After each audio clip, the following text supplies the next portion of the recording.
Oh, what's going on, everybody? Welcome in. That's right. Fantasy Alarm DFS MLB live stream. I'm your host, Howard Bender, fresh off of SiriusXM Fantasy Sports Radio, where we're all football there. So we're doing this live stream special for you guys Monday through Friday, every night before lineup lock. That's right. It's I don't even know what time it is over there. For me, it's 3:30. Oh, it's 6:30 for you guys on the East Coast. 6:30. Yep. There it is, 6:30 to 7. Every Monday through Friday, you're going to get a little DFS live stream with me and this guy here, John and Pemba. What's up, brother? How are you? Hey, Howard. How's it going? No, pretty good. Pretty excited to talk some DFS with you. Yeah, right? I'm sitting here all fantasy footballed out from the show. Lots going on here. So let's talk about some strategy here. And guys, listen, we're broadcasting live on YouTube, Periscope, Facebook. So if you've got a DFS question, listen, there's nobody better than John and Pemba right now, who has been diving headfirst into today's slate. Him and James Grande doing amazing stuff over there. John, let's start off with the pitching right now and talk about what's going on. It's a short slate. How many games on tonight's slate? It's just a 7-game slate? No, it's six game slate tonight. Yeah. Yeah. All so right. I mean, if you want to start off at pitching, I mean, the top price option on slates for Hill. High strikeout potential. Of course, health is always an issue. You know, he could go in the first inning, get a blister, get pulled, and kind of really ruin your lineups. But this is a good spot for him. Again, he's faced actually the Brewers once already this season. 6 innings, 1 run, 9 strikeouts. That's the upside he brings to the slate. $9,600 isn't a lot of money to spend for a pitcher, considering we're used to spending double digits, you know, on guys like Kershaw and Scherzer and whatnot. So you'll probably see him pretty popular today. Another guy you have to really like is just below him and Kyle Freeland. This is a guy that's his cores be damned. Now he's pitching better at home this year than on the road. But, I mean, he gets a nice ballpark shift there in St. Louis. The Cardinals, you know, they were sellers. Their lineup's not as strong as it should have been. I think he's going to be a very popular pivot tonight as well. Those are probably my 2 top option guys. So funny, dude. When's your birthday? Just tell me when your birthday is. September 2nd. September 2nd. Guess who's getting himself a Rockies jersey? Now, the question is do I go with the Herman Marquez jersey, who I know you love, or the Kyle Freeland jersey here? Great ground ball specialist in Freeland. So, you know, I'm not a big fan of going with the Rockies guys there, especially if it's a home start. But, I mean, we're talking about in St. Louis. And, yeah, you're right. The lineup there has not been good. I'd love to ask you about Cole Hamels, but here we go, man. Already questions are filing in here. Who would you start, Lorenzo Cain or Gerardo Parra? I'm going to go actually. So if you're going to go contrarian to GPPs, I think it's actually smart to stack against Hill today. The top price pitching option, I think a lot of people are going to go there. So I'd rather go Cain, I think, in this situation. You'd rather go with Lorenzo Cain in this situation. I don't mind that, because I tell you, I actually like this Brewers lineup right now. I mean, to me, yeah, they don't care about defense anymore, so they go all hitting. So yeah, but I mean, so you've got, you know, Shaw in there, you've got Moustakas in there, now Jonathan Scope is there as well. Put that on top of Yelich, Cain, Aguilar. I mean, they're literally trying that strategy of, you know what, if our pitchers are going to give up 5-6 runs a game, we're going to score 7 or 8. So right. I can dig on that one for sure. Let me see. I'm just going to sift through the questions. Yeah. So, guys, just keep them going there. Yep. Mike DeMarco says thank you for that one. Scary Pioneer also had that same question. Cain or Parra? Are they similarly priced here? I can't imagine that's what Gerardo Parra is. Yeah. I mean, sometimes you get those boosts, but no, I mean, on DraftKings at least, Cain's $600 more. I don't like playing the Colorado bats really outside of Coors Field. I mean, I know that's sort of a popular thing. I know that Weaver hasn't nearly been the effective pitcher that people had hoped he would be this season. You know, I think if you're using a Rocky stack today, then sure, go ahead and use Gerardo Parra, but the higher upside player in terms of talent and everything like that is Lorenzo Cain. Yeah, I agree with you there. I definitely think that Cain is definitely the better play here as well. Looking back at some pictures while everybody else gets their questions ready here. anything like this, I actually kind of like this Chicago Pittsburgh matchup here, just in the sense that Pittsburgh's like, we're in this now, Yeah. and we're like psyched to really be here. We think we've got a chance at this wild card. Um, and then you've got going against Cole Hamels, who is, I guess you could say, it was the Cubs' big, prized acquisition here at the trade deadline. I'm not a huge Cole Hamels fan here. Um, but Pittsburgh also, I think the numbers say that they don't look strong against left-handed pitching. Where are you at? So, I mean, they're actually sort of slowly climbing the ranks against left-handed pitching. I think they rank in the top 15, again, right in the middle of the league in runs and batting. I think they were ninth in team batting average against left-handed pitching, and they're sort of in the middle of the pack in OPS and runs scored. But, I mean, how are we trusting Cole Hamels tonight when he's got a 6.14 ERA over his last 10 starts? We just saw, the Pirates put 4 runs on Lester last night. I love Starling Marte in this spot. He has a really good BVP, and so does David Freese. Freese has good BVP numbers against Cole Hamels as well. I'm not trusting Hamels here. I think this could be a messy starting for him with Chicago.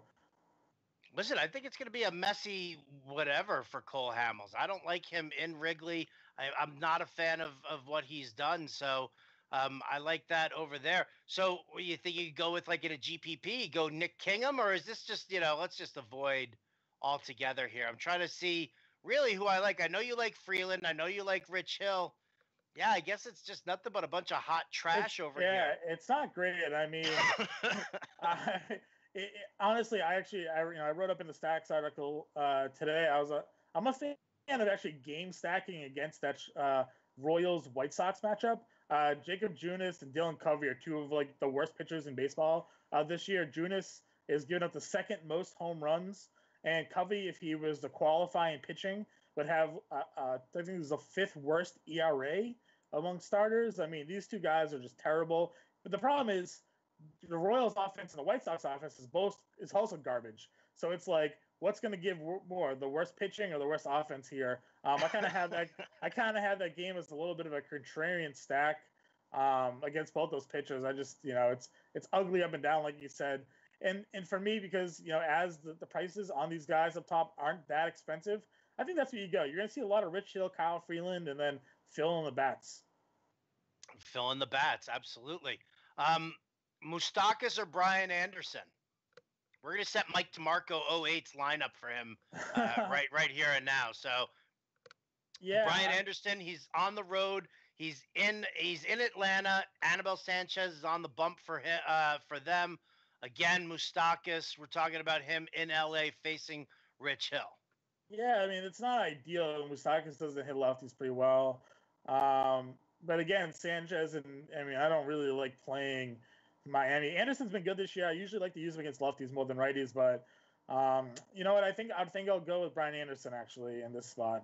I think I like him a little bit more than Moustakas against the lefty. Yeah, Moose, lefty on lefty crime doesn't usually play for him all that well. So I'm with you. I'm definitely with you there. Guys, again, we're here. We're going to do it. We're doing a half hour every single week, every single day, actually, Monday through Friday, because SiriusXM Fantasy Sports Radio, they've gone to the all football format as the calendar flips to August. We want to make sure that all of our Fantasy Alarm subscribers get as much DFS knowledge as they can. We've also obviously got the chat over on fantasyalarm.com, and you can just go in there and ask any questions you want.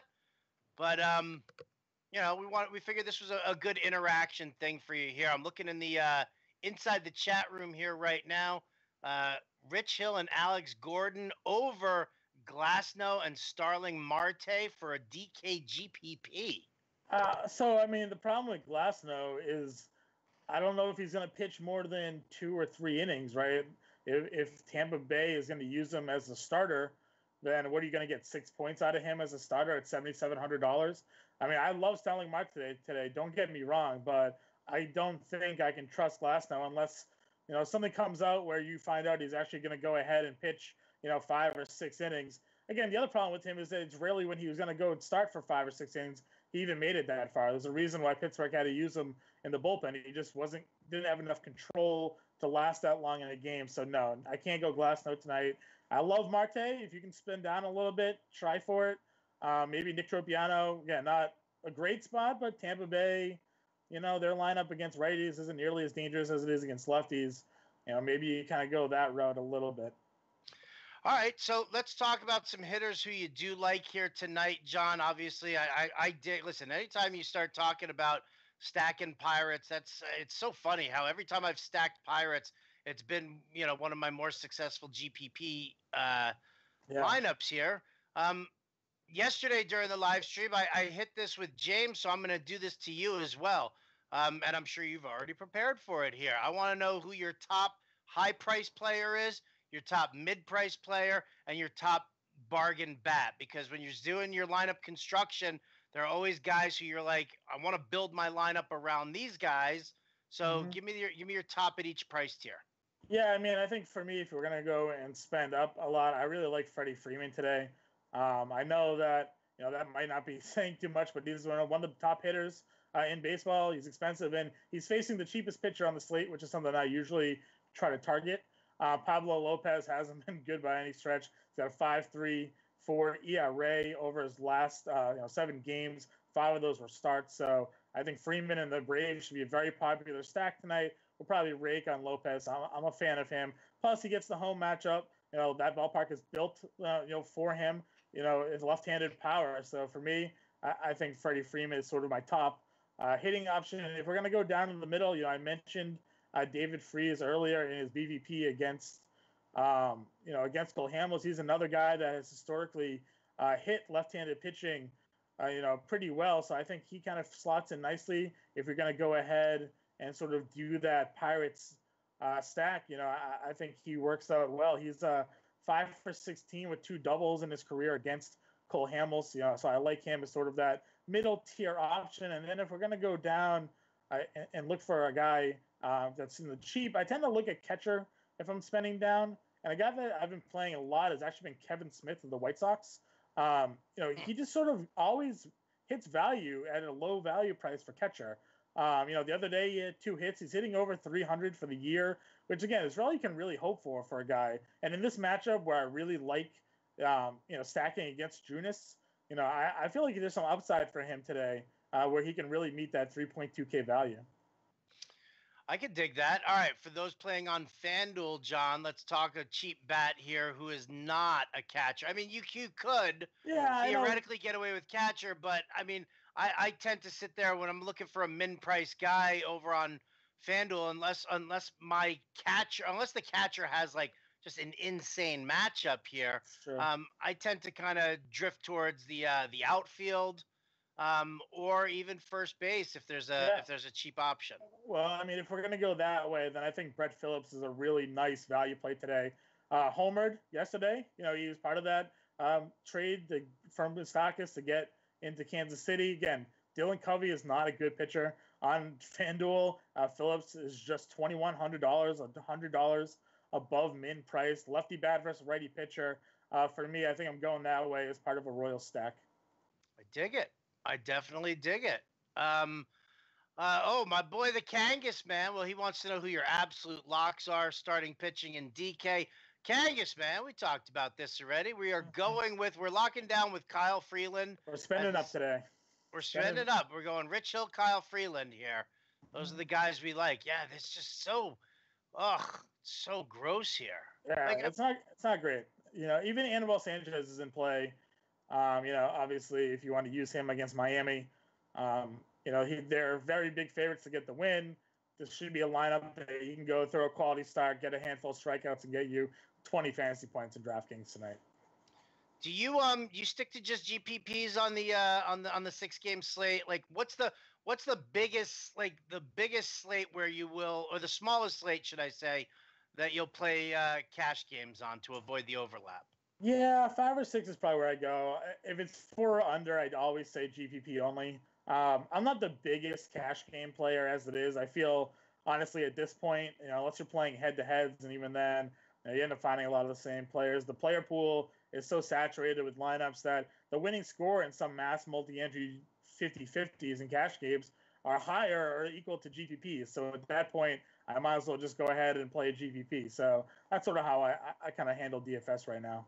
All right, listen, I can definitely get behind that as well. I much prefer the GPP over the cash. I've grinded it out in cash games, but yeah, we have seen, whether it's the lineup sharing, which I absolutely love that FA Nation is not about that. Like I don't Yeah. see I don't see like 40 guys throwing in our optimal lineups there, and you and James and Ben have been doing. Well, you and James actually on the lineups have been just absolutely killing it throughout the season here. And so I kind of, I dig that. And that's one of the things where I just don't, why I end up like leaving the cash games there. I'm not, I'm not excited enough. We're about teaching the process, right? So we hope that not everybody is just plugging and playing. The lineups. Ben has the lineup construction article, which is a really good piece. I really recommend, those who are, subscribers to our DFS package, check that out. He goes kind of in depth and breaks down sort of the thought process around, what the articles have been written that day, what the lineup generated and projections are coming out with, and add some of his own insights. So I really like that article that Ben does. You should definitely check that out every day that it's put out there. It's worth a read. It really helps you kind of put some of your thoughts in order maybe while you're building your lineups. Yeah. All right. So talk to me about how you're building some of yours today. You're paying up for the pitching. Yeah. Where else are you looking? Give me some thoughts here on your lineups, John. Yes, like I said, for me, I am paying up for pitching, and I'm kind of game stacking. That Royals and White Sox game. I got a couple different combinations going on there. I also have Braves as sort of a stack that I'm looking at, and then if I'm going contrarian, I'm going Brewers against Rich Hill. And in that case, I'm using Freeland and Anibal Sanchez as my starters and kind of mixing and matching there. It's not too in depth. On a smaller slate, you can't get overly creative, right? You can get some one-off plays. In Pittsburgh, like I said, Starling Marte is a guy that if you want to pick a one-off guy and build around him, so he's in your lineups, I should recommend that. I've talked about Freeze and whatnot. So for me, like I said, on a slate like this, there's some obvious choices that you go to, and because there's so limited games being played, there's also pitches you're not targeting, right? So if you're not going to play against Hill, Freeland, and Sanchez, well, that's now 3 offenses that you're taking out. That's half the player pool almost of games that you're not even considering because you're starting the guys. So, that's sort of where I'm going. James obviously has the example lineups out. He's kind of similar in thought that I have tonight as well. So, I think you could also go Dodgers. I've never been a Chase Anderson guy. I don't know about you, Howard. I've been through a Chase Anderson phase. I'm not gonna lie. I thought that he was really starting to put it together. He was starting to throw he started throwing a cut fastball last year, which was really, it was not only was it inducing a heavier ground ball rate for him, but it was also just the contact that he was inducing was just super weak. And when you start putting that together and you can start stringing some starts along like that, I think it's definitely beneficial. This year, it really hasn't panned out for him. Again, I don't understand how Milwaukee, even remotely on this trade deadline, didn't grab a starting pitcher. Yeah, just horrible. I'm a big sabermetrics guy. I use a lot of our tools that we have and some other sites. I'm not sure how you dig into those, but I look at guys like Chase Anderson as a guy that should eventually blow up. You look at his 3.69 ERA. Not too bad, but his K per 9 is down. The lowest since he's been with the Diamondbacks in 2015. His walks per 9 is the highest it's ever been. And then you look at his 3.69 ERA, but his FIP and xFIP both around 5. Sierra is around 5. The skill interactive ERA. So this is a guy that's sort of getting lucky. He has a 236 balls in play average against, but is allowing 1.5 home runs per 9. You face a powerful team like the Dodgers tonight, it can get ugly for him. It can definitely get ugly for him. All right, you know what? Hell, let's put in a lineup here, John. Let's build one right here for everybody. We got 9 minutes before lineup lock, right? Okay. So let me screw everybody over here by like throwing in a lineup that is suddenly gonna dazzle the world here. Right? I know. Yeah, we'll do this on the fly. All right, so. Why not? All right, here we go. I'm going Rich Hill and Freeland. Mm-hmm. Okay, that's who you said, right? Yep. Okay. I think you're gonna want to save money with Smith at catcher. That's just my opinion. Obviously, if you want to get some higher bats with Molina against, we can't go Molina because you're using Freeland, so that doesn't work. Not behind the plate. Oh, Screw that behind the plate. yes. I like taking a look at it. I mean, I like looking at our lineups page here. I like checking out the who the little mini stacks are. I'm definitely a mini stack guy. I mean, I want to go here with the White Sox and Royals game as well. I want to get in on that one. Kevin Smith hitting at the bottom of the order there. Yeah, but the bottom of the order does wrap around to the top of the lineup. This isn't the National League where the pitcher's hitting ninth. The number one hitter is hitting two players behind him. So all right, so let's. Are you telling me to Yoan Moncada it?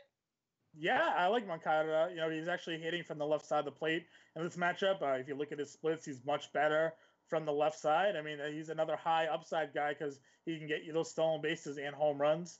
And Junis, again, second most home runs allowed in baseball this year. One behind Dylan Bundy with 26. Junis has 25. So balls to be flying out there tonight. I think Moncada is a good spot. And again, Smith at the bottom of the lineup, I'm okay there. Okay. All right. Well, I'm going to turn around. So I'm going to double it. I'm going to go with Moncada and Smith. Then I'm going to look over here at the Royals area. And I'm going to take your Phillips suggestion here. I'm going to pair him up with how about we do it with Herrera? I don't think anybody's on. Is anybody on Rosell Herrera? I was going to say probably not. I'm actually let's see if he's in the lineup tonight. Is Mondesi playing tonight? He is. So he's a little bit more expensive than Herrera, but I'm actually on Mondesi lately just because he's another guy that gives you that home run and stolen base upside. On the year, he's got 3 home runs and 8 stolen bases in the 27 games he's played. Again, I know he's sitting at the bottom of the lineup, but Whit Merrifield hits right behind him. So realistically, there's only one leadoff hitter, right? The leadoff hitter only bats leadoff top of the first inning. After that, the lineups are fluid. So, I don't really subscribe to the point where this guy's hitting leadoff, this guy's doing whatever. Bottom of the lineup, that's fine by me. The big bats can drive him in if he gets on base. And again, I'm not very high on Dylan Covey or Jacob Junis tonight. So I think you can go those ways as well. Someone I didn't mention at first base, over at least on DraftKings, he's first base eligible is Jose Ozuna. He's a guy that, he hits well against left-handed pitching. The batting average isn't great, but if you look at his splits in terms of OPS, it's over 700 against left-handed pitching. And if we're not on Cole Hamels tonight, I think Ozuna could be an interesting play. He's pretty cheap. He's cheap as well.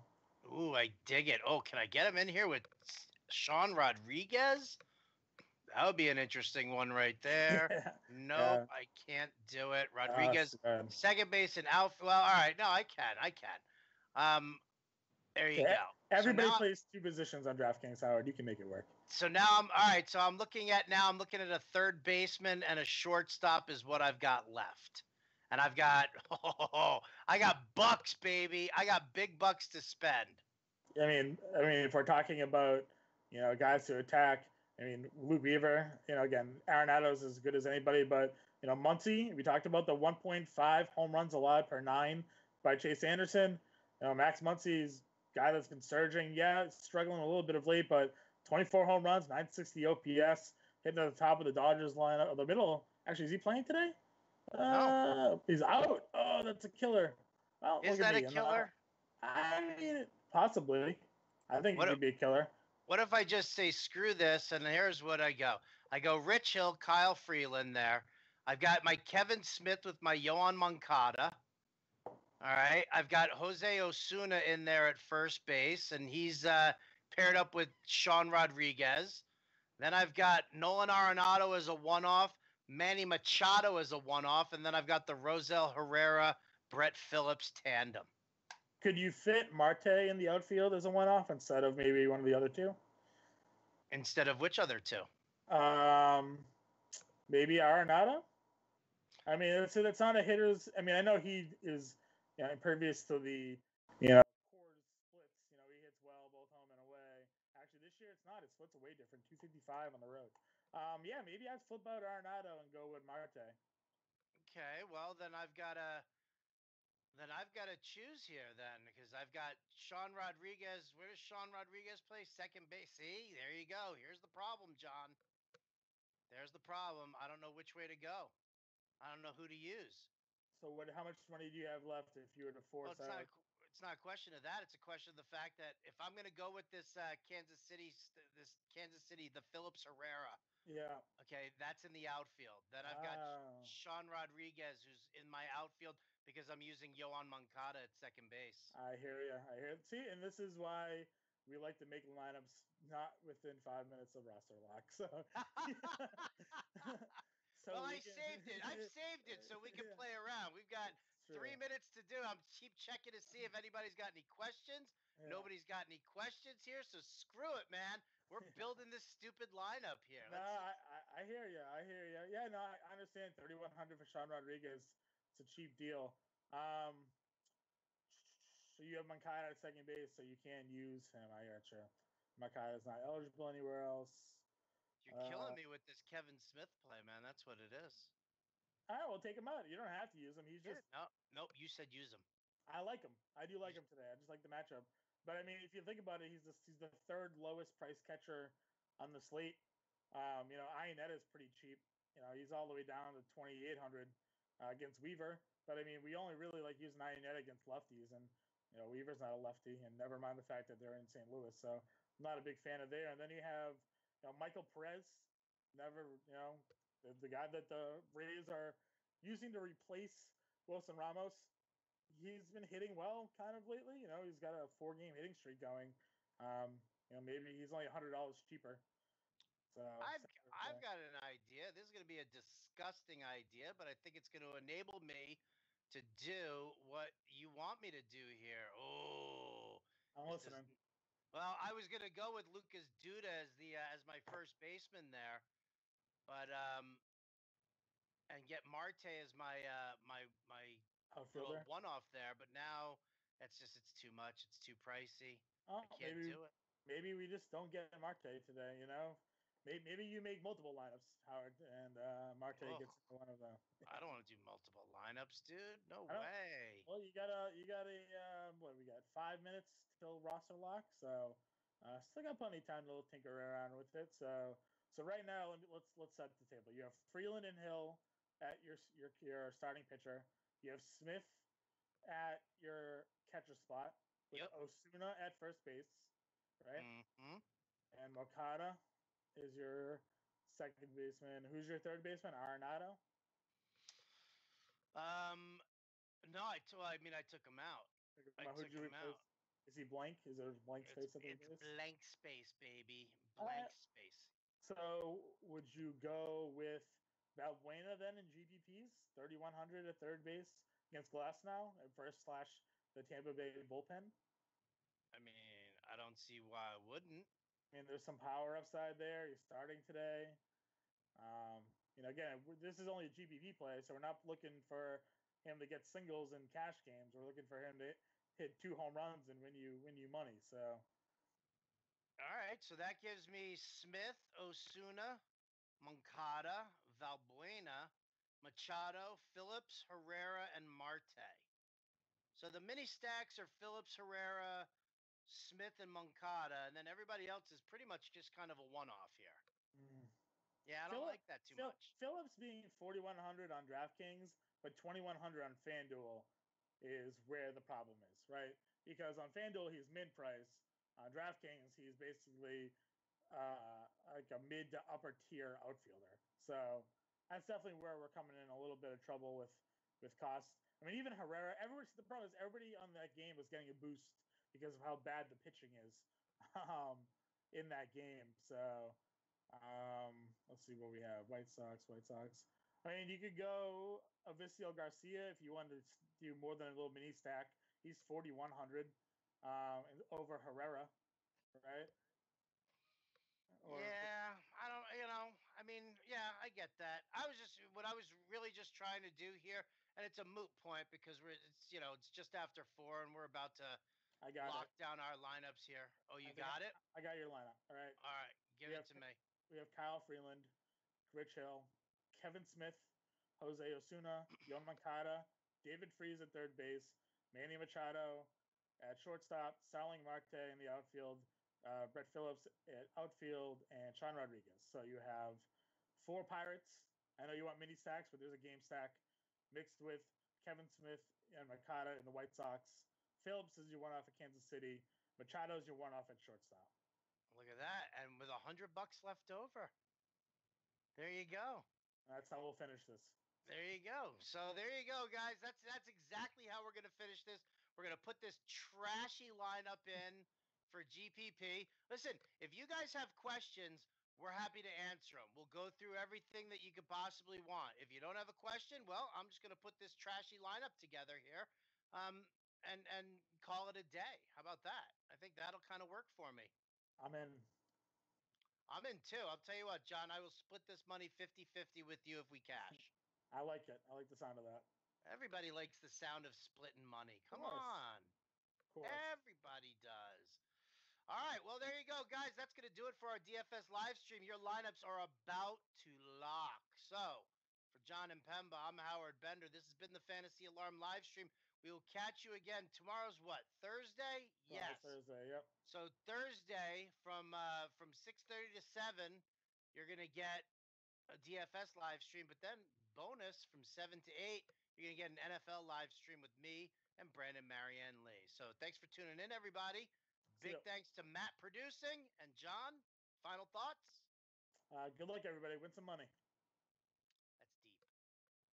I'm a thoughtful person.